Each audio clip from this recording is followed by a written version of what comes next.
Assalamu alaikum warahmatullahi wabarakatuh. Thank you for joining us. I wanted to begin a series of short video segments about a very, very important law that's just coming into effect this week in Saudi Arabia. It's the new law on foreign ownership of real estate. Now, this is a law that's been in anticipation for a very long time, over a decade, in fact. We've been discussing and talking about this law coming into effect. It was finally enacted in July of 2025, and it comes into effect this week. It is a groundbreaking law, and it's something that we wanted to share with you because of its importance. This is the beginning of the opening of the market in Saudi Arabia to foreign investors in the real estate sector. The new law allows investment across all sectors of real estate: commercial, residential, industrial, agricultural, and so on. And it allows investment across the entire kingdom of Saudi Arabia. Now, to understand the significance of this law, we need to look back at the old law. So in 2000, the old law provided very limited rights of ownership to very limited categories. Typically, companies that existed and operated in the kingdom were allowed to hold real estate that was ancillary to their activities and their objectives, and for staff housing, for example.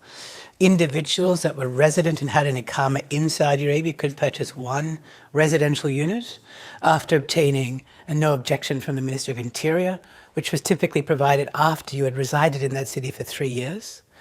Or a real estate developer that came in and developed an asset or a project worth more than 30 million Saudi riyals and completed within 5 years.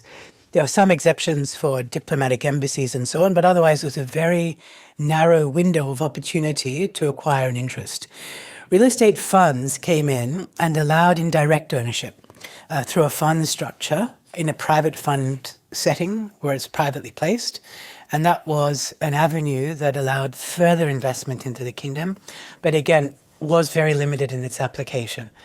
Now, the entire market has been opened, and the extent of that can really not be understood or underestimated.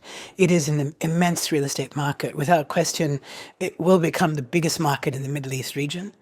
And what this allows is a systematic investment, not only by institutions, by companies, but by individuals as well, whether they're resident in the country or not.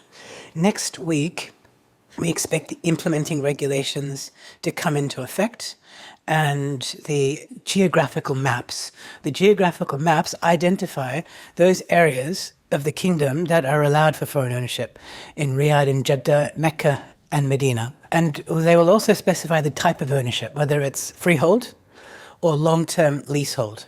So this is unfolding as we speak, and we're very excited and waiting with anticipation for the release of those maps, those geographical maps delineating the areas of ownership and the implementing regulations. We've seen the draft of the implementing regulations, and they give depth and color to the way in which the law is applied and implemented. And we'll talk about that more in the next segment.